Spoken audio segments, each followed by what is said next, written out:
What happens usually is men punk out during this time, leave the wife. She's a pain in the ass. Guess what, though? After I'm over menopause, I go get myself some young okay? Because the woman is over it, and she goes back and she starts dating some young thing, and the man stuck with some dum-dum that he's got to school again. We got it. Okay, so I had to stop and make sure that you're present to that fact. We're present right now. I don't know, I'm kind of riled up about it. Yeah. See, it's good that we're recording this, because sometimes I go, this is a good, so you can listen back. Listen, I'm concerned about it. I don't want you to fall into the trap of some simpleton that leaves his wife as menopause because she's 55 and she's lost her swag. I know you're not that. You're smarter than that. But I just got to check in. That's a threat, too. So you go, you're smart. You're saying you're smarter than that, and you're saying it like smiley, giggly. But see, people aren't catching the underlining threat. The Scorpio undertone? The threat of that. No, it's okay. We're good.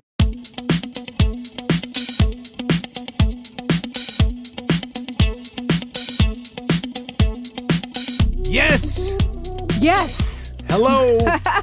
Hello. We are back. Rapaport's Reality. My name is Michael Rapaport. And I'm Kebe Rapaport. And this is Rapaport's Reality, the podcast where me, Michael Rapaport, and my wife, Kebe Rapaport, discuss all things reality TV, popular culture, and a lot of things, but not all things, from our relationship, Rapaport's Reality, coming to the end of 2024. Wow, that happened fast. 2024 was a zipper. Really, really, really fast. Quick, fast, and a hurry. I think when you get older, things just speed up. You know, remember the summers that were endless when we were kids? Because also you're waiting you don't have control when you're a kid. You're waiting to get out of class. Right. So much of your time to go back to school at the end of the summer. Everything feels like, I don't know why I just went back to like 12 So years much old. of your life is 3:30. Yeah. When it's 3:30. When the bell rings. And you're looking at that fucking clock. Yeah. That was so much true. of my childhood. Okay, 18 minutes left in the class. I was the same, babe. I was looking at that clock. Mine was 2:35. I want to get the fuck out of here. I couldn't wait. Ring that bell. 2:48. Ring that bell. I want to leave. But I don't. Yeah, the year has gone by so fast. It's not like we're waiting for a bell to ring. No. Thank God. But it's fast and fast and furious. 2025 is coming. 2025 is coming, and the 2023 happiest day of the year, our wedding anniversary, is coming up soon. December 23rd. December 23rd, the day where the world stops and pays homage to us as a couple. Rapaport's Reality. We missed last week, but we are back like we never left. So much to discuss. I had a great trip in Los Angeles. Yeah, you went to L.A. Went to L.A., which I got to tell you, babe, not much has changed in L.A. I know, you said you did. Yeah, I don't miss it. I didn't go because I just have no desire. I didn't miss it either. I don't miss it either. Tammy and Alan were in Paris. I didn't have any reason to go with you. Sorry. Yeah, but it was a good trip. I did an episode of this podcast called the Viall Files. Viall? I don't think so. I think his name is Villali. Villali? I think it's Nick Vale. No, it's not Vale. I think it's the E is silent on the end. No. Nick Viall? I've never heard him say his name. Maybe it's Nick Vale. I'm pretty sure it's Nick Vale. Very popular podcast. I love the podcast. It's very popular. Actually, you didn't tell me you were doing it. I was so surprised. I was very proud. It's a big, big podcast. Yes. And I was a fan of his when he was on The Bachelor. And that's one of the things that I didn't know. Now, we watched him on The Bachelor. Yes. He was the pilot. Yeah. And he was all in the Valley. Yeah. And his podcast shoots Sherman in the Valley. Oaks. Oh, yeah. However, the correlation between the two. When did it hit you? When we were about 40 minutes into the podcast, and he was like, really? Yeah, because I was like, I don't like to get behind the scenes, and I don't like to know how the cake is baked, and I don't like to know how and he was like, well, because I did a reality show, and I was like, you did?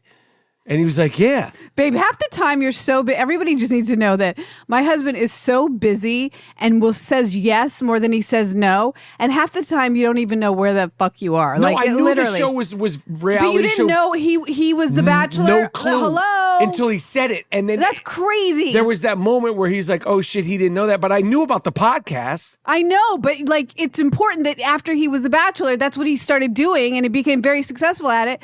And by the way, he's so straightforward on the podcast. That's another side note. But the fact that you were there and then you probably said, me and my wife watched it, and he was probably like, right, you didn't even know that I was on it. Yeah. Well, we didn't go further. Okay. But yeah, I didn't know that. He brought it up during the podcast. It's a very good podcast. It's him and his wife, and then he's got like a whole operation. There's like minions and a whole thing. Wow. And I had a good time doing it. And one of the things that came up when I was doing his podcast is him and his wife the night before were at the much discussed Kathy Hilton Christmas party. Oh, no way. Lucky. And I said, oh shit. I said, lucky. No, I would have went to LA for that. See, me too. Right. I would have went to that party. How could we get an invite for that? We can get an invite because they want to make things right with us. Because, do they? Yes, Kathy Hilton wants to make things right. I don't think she cares, babe.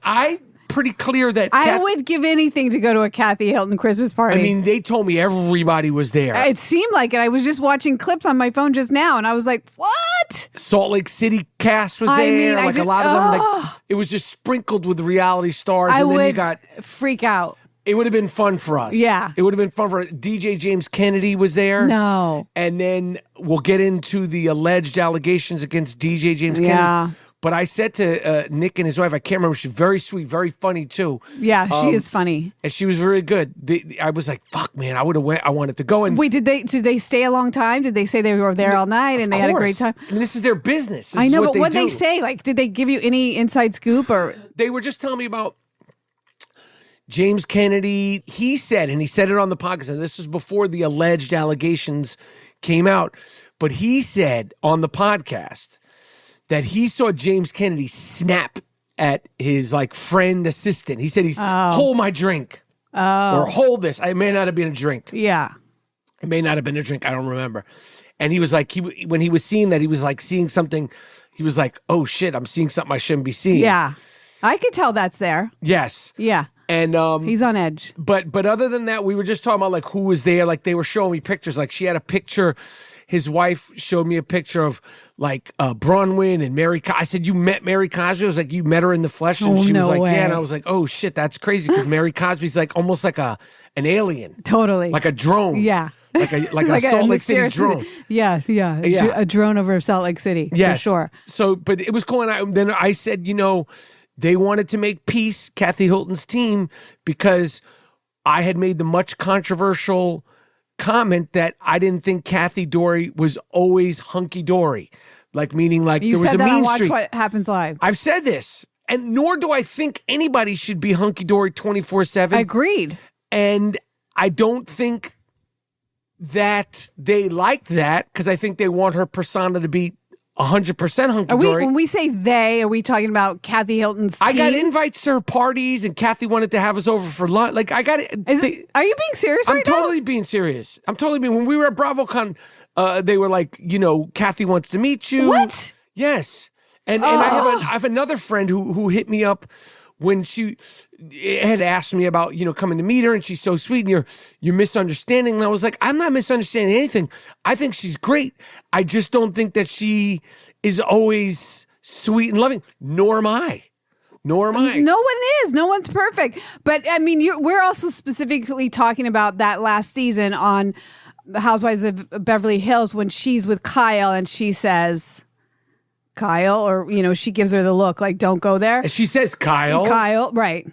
But I mean, she's a little mommy dearest in that way. And I said you needed to watch her and Paris Hilton on her daughter's reality show.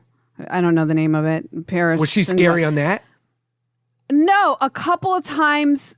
She's just a matriarch, like a couple of times you're like, I can see, like when she talks about, when Paris was talking about not wanting to have gone to the boarding school and it's like a touchy subject that her mom and dad sent her there. There's ways where she is icy cold when it comes to the emotions of allowing her daughter to fully express what that was like, because she's kind of old school. Yes. Like, you know what I mean? Kids are to be seen, not heard. Yes. Like that kind of shit. Like she's hardcore. I have no problem with that. But she's also you can see Paris got her funny, quirky little girl side. It's a shtick. It's like a funny thing. She's a tremendous sense of humor. So I could see all those sides from her. I can too, and I appreciate all those sides. I just acknowledge that what we saw that season with Lisa Rinna and Kyle was a little frightening at right. times. There was. You're right. You're right about that. That's all I'm saying. Not so hunky dory. Right. I agree. Nobody should be hunky dory 24/7. But I can't believe. I don't think you ever told me that we could go meet her. Oh yes. Well, let's make that happen. Yes, I can make that happen. Because I love her. Okay, she's I'll queen. reach out. Okay, she's queen. Okay. I'm not saying she's not queen. I know, but And she's listen, been great this a lot season. of the people on reality TVs, they take everything very seriously when you say it. Yes. Because it is their real life. And they want you to get to know them. Like, it's tricky. It's a fine line to be on a reality show and be a person in real life and go like, Michael's misunderstanding me, or this podcast is saying this is not true. I think in general, they're not a character in a movie. So I totally agree, and I have no problem, and I would love an invite. Maybe we'll have brunch or lunch. I wonder if she does the Christmas. This year was through Direct TV, Kathy's Christmas, but usually she has it at her house, and it's like a coveted invite. There's probably 2 parties. Wait, I have a friend that got invited and went with a friend and said it was so fun, like incredibly fun, well decorated. Like it's supposed to be, a ticket. Okay. Well, we'll Let's reach try out. to go. Yes, and Kathy, if you want to make things right, because I will say, and I always am surprised. When I speak on reality TV, people listen. I'm like E.F. Hutton of this shit. The E.F. Hutton of reality TV. I think because you did coin the phrase "real men wear Bravo, watch Bravo." Real men watch Real Housewives. No, you said real men watch Bravo. No, I said real men watch Real Housewives, babe. And you came up with it for me, and then I said it. I know, but I thought it was because they actually made T-shirts out of it. But I think the T-shirts are real men watch Bravo.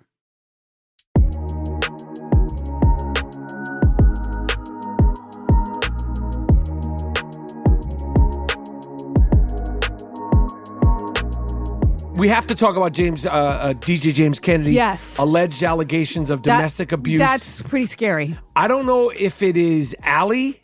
Yeah, I'm sure. I think that's still his girlfriend. Yes. And she didn't call the cops. Somebody witnessed it and called the cops. No. And at first it was like deny. And now she's, I don't know what's happening. I truly hope she's denying it. She's defending him. They said that that it was a misunderstanding. That's what was said first. But now I'm starting, based on one of Allie's posts, she's taking time and she wants her privacy. Please respect her privacy. I'm thinking, And then, of course, Kristen Doty came out and she said a couple of things, like sort of like I told you and da-da-da-da-da. Because remember, she dated DJ James Kennedy before he was a DJ. He spit on her door. Yes. Remember? And then, what's her name? Bambi-eyed. Who's Bambi-eyed? Raquel. Raquel, a.k.a. Rachel. She came out and made a comment about it also. So, they all had it was rough going there. There was a lot of tumultuous dealings with these girls that he was dating. I mean, Kristen also did slap him. Yes. Yes, I can see Kristen. Violence goes a lot of ways. I don't play around with it. I don't comment anything about.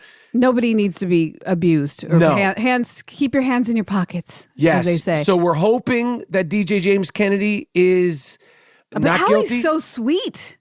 Not that I'm saying like, what'd she say? What'd she say to deserve it? I'm not saying that at all. But I just don't see that being a dynamic. Like, because she's a little bit evolved, I guess, or that's how she came off on television doing the astrology. She kind of she was so good at astrology. I would think she could see that coming, like the full moon's coming. By the way, I think I forgot to tell you. I think when you freaked out about not getting all your camera equipment right, something was in the air. It was a full moon. 100%. I swear, I forgot to tell you. I looked outside. I was like, holy shit! I mean, it was pretty heavy. Because Dean also said he had some like technical issues.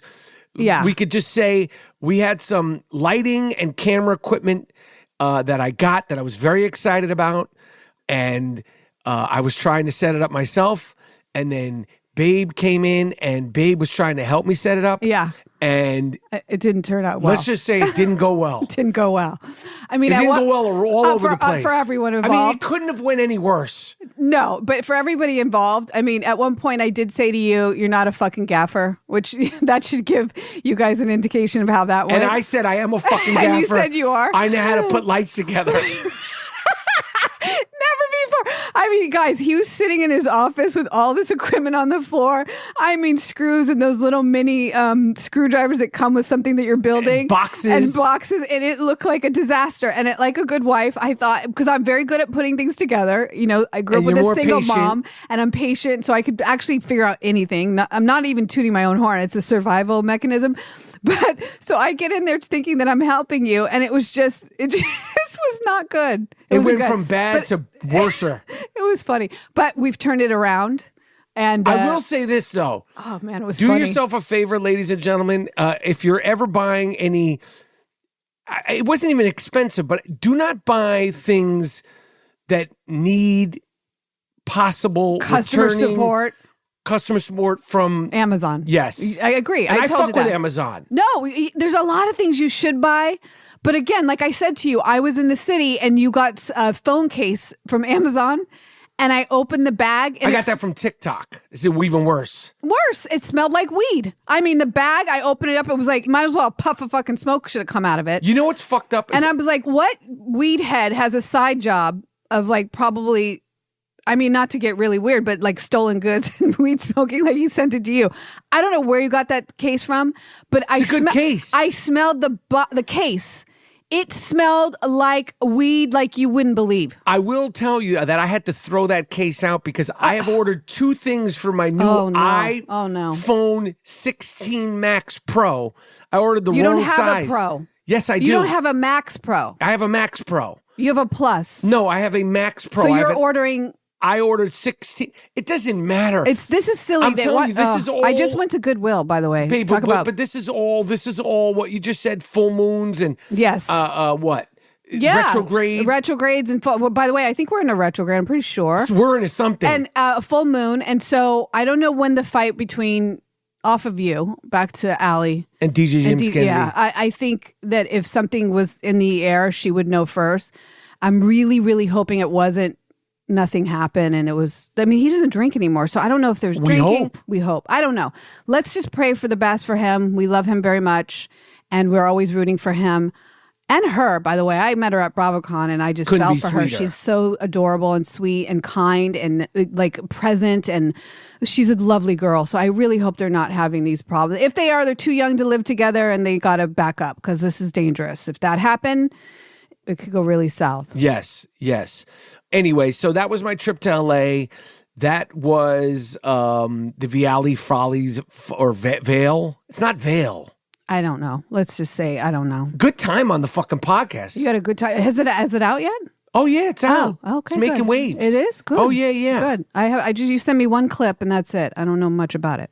So while you were gone in LA, I got my little touch up on my face, and I know you keep looking at me like I've did a deep dive, but I didn't. I just got Botox. Baby, and I've been using a new product, a couple new products. You've even tried the creams out, and I think you're saying I look different. No, you look great, but you don't look any different. I just got a little touch up on my neck, Botox. If people could see your skin in real life, if people could see your your naked body in real life, if everybody, could that's everybody about my face, your whole thing, you don't need anything. Thank you, babe. I do need a little something. I'm overweight. I'm doing something about that. I'm doing a little something about that requires a needle, which I'm not happy about.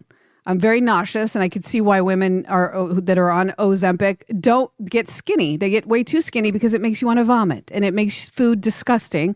So I don't think I'll be able to stay on this. I've only done one shot of the Ozempic. Are you coming out and saying that you're? Yeah. Why? Why would I not tell that? All right, let's talk about it. Like, I wasn't going to say anything because I didn't know if you're actually going to say it. Did you just decide that in the moment? I think so. Okay. Because I don't want to talk about, I was going to say while you were in LA, like I'm going a roundabout way. And while you were away, I got a little Botox. See my neck, how smooth it is. I got I forget what these bands are called when you go I got those done. I got, a little touch up. Okay. But then I saw Brandi Glanville on Twitter. Something's going on with her. And somebody says because she had fillers, it deflated, too much face work, Something whatever. is happening, though. I don't know, but it stopped me in my tracks. I mean, I'll take that little Ozempic needle and the little Botox. I will stop it all. If something bad could happen like this, I'm terrified. Just to bring everybody up to speed, and I'm sure, I think everybody knows. I feel like with this podcast, it's such a specific discussion that I don't need to bring everybody up to speed. No. But just to bring everybody up to speed. Brandi, I mean, I'm not even up to speed. I just see the picture and her tweets are like, but mentally it doesn't sound right. She's blaming it on Bravo, her time on Bravo, and the thing that allegedly happened with Carolyn Manzo, Andy Cohen not bringing, whoever. She's blaming it on everything, but what it really is, it looks terrifying. Yes. For a woman that was, beauty focused like she was, right? Yes. I'm saying that. So I brought up the Botox because I was thinking about Brandi, but then I was like, you can't talk about Brandi with the needles and I'm sticking a needle in my stomach. I thought I was going to faint. I don't know how people do it. Like, there's a price to vanity, and I'm terrified of it all. Have the ramifications, like, how does it feel? I haven't, no, it's been 1 week. I haven't lost a pound. It hasn't been 1 week. It's been 2 days. Right. What's it's today? been 2 days. Yeah, Tuesday. Okay. It's literally, today's the third day. No, Friday. I did it Friday night. Okay. Today's Friday, the third Saturday, day. Sunday, Monday. Listen, so how much weight have you lost? Nothing. I feel like I've gained weight. I'm bloated from cortisol because I'm stressed out because I don't know why I chose this. Listen, my A1C is very high. Nobody knows what A1C is. I don't. Or maybe either. they do. A lot of people know a lot of things. Anyway, my blood sugar's high. I'm suffering a little insulin resistance. I got high cholesterol. I have some things that warranted. This is not just strictly a vanity thing, but it will help because it's not. No, babe, seriously, it is and it isn't. Here's the thing. I'm taking estrogen. The estrogen makes me put on more weight because I have the menopause and the hormonal things. I'm trying to get a balance here. I'm doing everything possible not to dive out the deep end. It's so funny. Last night, I turned to you. We were watching Married to Medicine. Great show. Fantastic show. Married to Medicine and Southern Charm, both of those shows. Excellent shows. They really have a rhythm. Yes, that's what flow, it is. And they know their rhythm and their flow. It's a tone and a rhythm. I'm telling you, it's really important to a show. And Married to Medicine, I'll start with that. Very good show. It's so good. And like I've said before, I really respect all these women. Dr. Jackie you see them all going towards, they're all medical doctors and they're all going towards hormones. It's also a vanity thing. And in one scene, one of the doctors, I forget which doctor, the guy, Eugene, his wife was saying to her, you should do Botox. We can make more money that way. She said, I told you about Botox 2 decades ago. Yes, and that's the way of the future.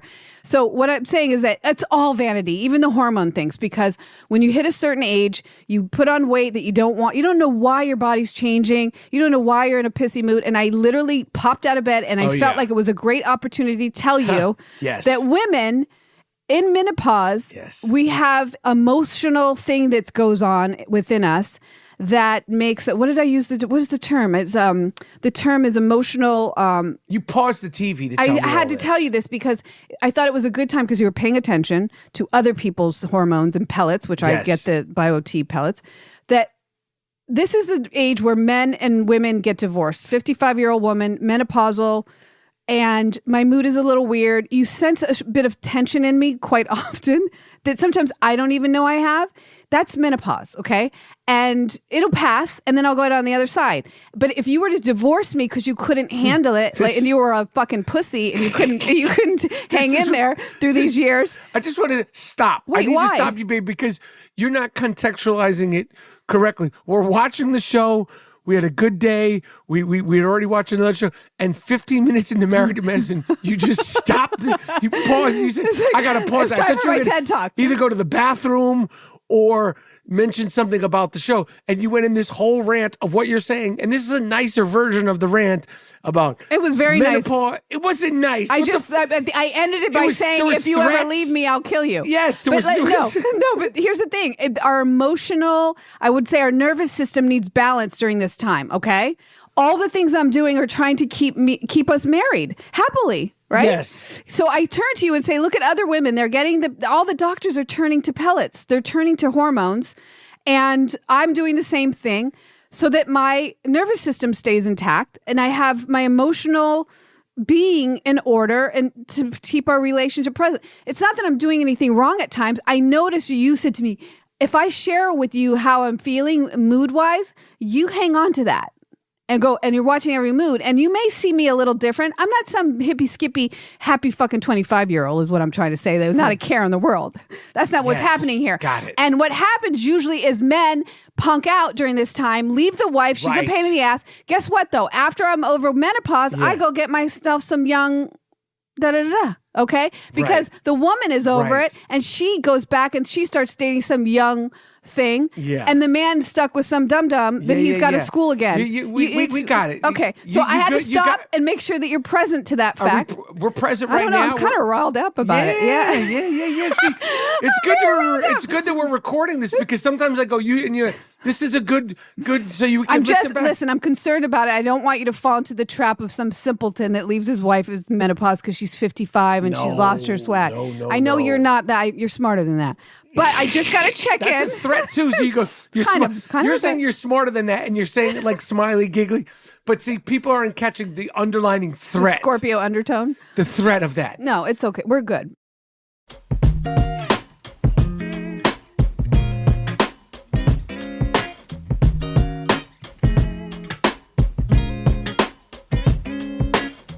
Anyway, Brandi Glanville, great housewife, and I've always rooted for her, and I don't know where she's at mentally. Something seems off mentally. I don't know how old she is. It could be menopause. It could be that. It could be a combination of pre-menopause. It seems like it's a combination of things because the shit she's typing, and you can't blame everything on Andy Cohen. No, I can't believe these women do. By the way, she's blaming it on the show. She I don't know who she was before the show, so the show gave her a career, and now the show that she's not on anymore. You can't blame Andy for everything. I don't know. I hope Bethany, she gets it figured out. Leah and all them, Nene. You can't blame fucking Bravo for all of it. I do think this may be true. Somebody should fact check me, but I think Phaedra's getting her help to get somebody to help her out. Or was that another story with somebody's teeth? I don't know. I think somebody's going to help her out with her face. I don't know. Do. Well, Heather Dubrow's husband said something. And okay. They should. I think they should figure out what it is. I'd like to know what it is, by the way. Yeah, something's going on. Definitively, because I will stop to my little tiny bits of Botox if that's what can happen. No, she's got something a little bit more severe and serious going on. And we said that Southern Charm and Married to Medicine, both of those shows. Back. I don't know if people watch those shows if you have time. I mean, it's a lot of TV, man. Listen, we're not even caught up, to be quite honest, you guys, because you're traveling, and then we have football still on its way out, but basketball is on its way in. NFL's not on its way out yet. Super Bowl's coming, February? So we got another 6 weeks of football. We got about another 5 weeks of regular season, legitimately 5 weeks, and then the Super playoffs Bowl. And then the Super Bowl. Yes. So, but because of sports and then the traveling, I have to kind of wait for you to watch some of these. And you're things. Into your spy shows. Oh, I love my British mysteries. I'm addicted. What was the show we watched the other day? We were watching a movie. I don't even know. It's like they're all spies and they're British. I know. They all have accents. I think it's a psych op. Everything on TV is about CIA. And it's all like, have you been compromised? Yes. Did you tell the agency? Is he a double agent? Did he turn on the agency? And because they have accents, we're like enthralled with this shit. Yeah, I love it. The same show in America would be so lame to me. But I like the British kind of. Right now I'm watching Black Doves. That's with Keira Knightley. I've just one episode in and it's excellent. I'm in it. She's like a spy. It's so cool. I love a spy. I love a good female spy. It's so many that it's so interesting that there's so many. I guess they must chart high. The ratings must be. I mean, mysteries and thrillers and draw. I mean, what did I watch? I watched The Covenant, Guy Ritchie's Afghanistan movie. Yes, with Jake Gyllenhaal. I thought it was great. Yeah. I mean, it wasn't totally amazingly executed, but I love a war movie. I love a spy movie. I love anything People CIA or DEA or whatever. I love it. I love it all.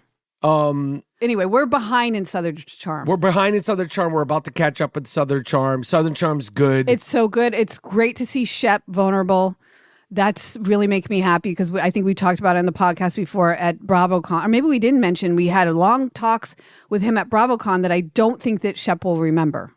Right. I really don't. Because allegedly he was self-admittedly. He was blacked out the whole time. And I was like, bummer. We had such great interactions with him. He gave me his number. We and had shit. lunch with him. He invited us to Charleston. I mean, I was like, gosh, I hope he didn't forget that he had all these conversations with us. I really adore him. I think it's great. But now it's really funny, babe. Remember him saying, "You look like my girlfriend, my new girlfriend." Yes. He said that to me, like relating to this black curly haired person. And now on the show, we see that he's dating Miss Bahamas. I mean, I don't know how seriously they're dating, but it's on the TV. It said Shep's girlfriend, Miss Bahamas, and she's curly hair. And obviously she's 30 years younger than I am, but beautiful. Do you think he probably has no idea that he met us? Yes. I think it was a consideration of mine when I was watching it. I was like, I don't think he remembers anything that happened that weekend. I mean, we saw him in the elevator at one point, and he literally was like, I don't know what I just did. Something about a prostitute and cocaine and offer of $2,000. And he was like, I said no, but what's happening? Remember, he was like, what do you do when they come up to you? Oh, right. He was saying that he was asking us about being propositioned. Yeah. And he was propositioned by some. I mean, he didn't offer that. No, he didn't. He is the he woman. He was confused at a prostitute on the lobby of the hotel. Something. It was something. These things came out of his mouth, and he was like, "Whoa, where am I? Well, this is too much. Vegas is too much. Like it's not." And we were like, "Yes." And he was going up to his room. It was early, and he looked like he knew that he was doing the most. Yes. He smelled like liquor. Yes. Yeah. Yes. But a sweet guy. And Craig was standing off to the side the whole time in BravoCon. He never kind of came over to him and interacted with him. That was interesting. So because they have a beef, right? It's like this guy, this Shep guy, this blackout guy, they were getting tired of it. Right. I mean, on the first or second episode, they go back to Craig's, he was kind of like on the couch before he started the pillow thing. His last girlfriend, last serious one that was on the show with him, she left him because he was always on the couch. He was like a partier. Right. So we like Shep. We like Shep. To do good. We want him to do good. He's a great guy. They're all cool. Like I think we really enjoyed meeting all of them, actually. Yeah, they were all very nice and very sweet and very funny. And the show is good. It's so good. It's really great. But there is a lot, like right now, between the quote unquote Oscar movies, between the NFL. I mean, I don't get to watch as much basketball as I would like. I'm going to be honest. And between that and, just regular shows and the news and, not even watching TV, it's good. It is a lot. I'm going to be taking a little break from reality because I get to vote for the SAG. I got, it's a lottery where you get picked that you get to vote. For the SAG Awards? Yeah. So I got they're not passing out like DVDs obviously anymore, but it's like you get a code. They email me a code to see things if I don't have it. But so I'm trying to watch. You have all the codes? Yeah. Oh, okay. So we need to watch them. Yeah, there's a lot of them that I want to see. Oh, good. Not that I mean, I'm going to take the honor of being able to vote seriously, and I want to vote. Okay, because I've never gotten. I mean, I've been in SAG since 1994, 96, maybe 96, and I've never got to vote. All right, good. All right, well then I didn't realize you had the codes to all them because I didn't look or I don't care. Yeah, I don't know. I know. But yeah, it's a lot of TV. But great TV, fun TV, and we're coming to the end of the year, and I feel like we need to do, not today, we need to format something for the end of the year in reality, the end of the year in popular culture. Maybe we'll do that on the next podcast or the podcast after that before that's a good idea. The actual end of the year, because we came in like a wrecking ball, to quote the great Miley Cyrus, and like we said, never has there been a better year of reality TV. I know. Across the board. I mean, Love Island. Love Island alone took up a lot of our mental space, and it was excellent and well worth it. I said to you, the new season of the Ultimatum's on, which is a show that I really like. The Traitors still isn't out yet. I think Traitors, it comes January 5th. Like there's a whole world. This is a whole great world of reality television. Great world of reality TV and great world of reality podcasting. We're just excited to be a part of it. We're excited to be the foremost authorities in all things reality TV. And we're excited to be 8 years marriage anniversary. This is 8 years together, 14. Yeah, we got married at 7 years, which is usually the 7-year itch. And we itched to get married. We itch to get married. Yeah. Anyway, make sure you're watching. Make sure you're staying in touch with us. Make sure you're emailing. Make sure you're subscribe, rate, and review. Tell a friend to tell a friend. Yeah, tell a friend to tell a friend about Rapaport's Reality. It's a fantastic podcast. It's a fantastic podcast. I wonder if people get turned off when you say that. I don't think you're supposed to toot your own horn quite like that. Babe, listen. We're still in the early stages. I'm tooting my own horn. Okay. You don't have to toot it, but I'll say when you say it for us. Yeah, I'll say it when the show's. Let the people decide. I said it when I was on Nick Viall or Nick Viall's. Did you talk about this is a good us? episode. Oh, you said it. Of course, I talked about us. Oh, but you said it about his podcast. You were like, "This is great. We're doing great." I said this is a good episode. Oh, good. I mean, like, if you're bringing the energy and you're cooking, you're cooking. If you're cooking, I can't wait to see it. Anyway, tell a friend to tell a friend, and we'll talk to you soon. Love you, babe. Love you, babe.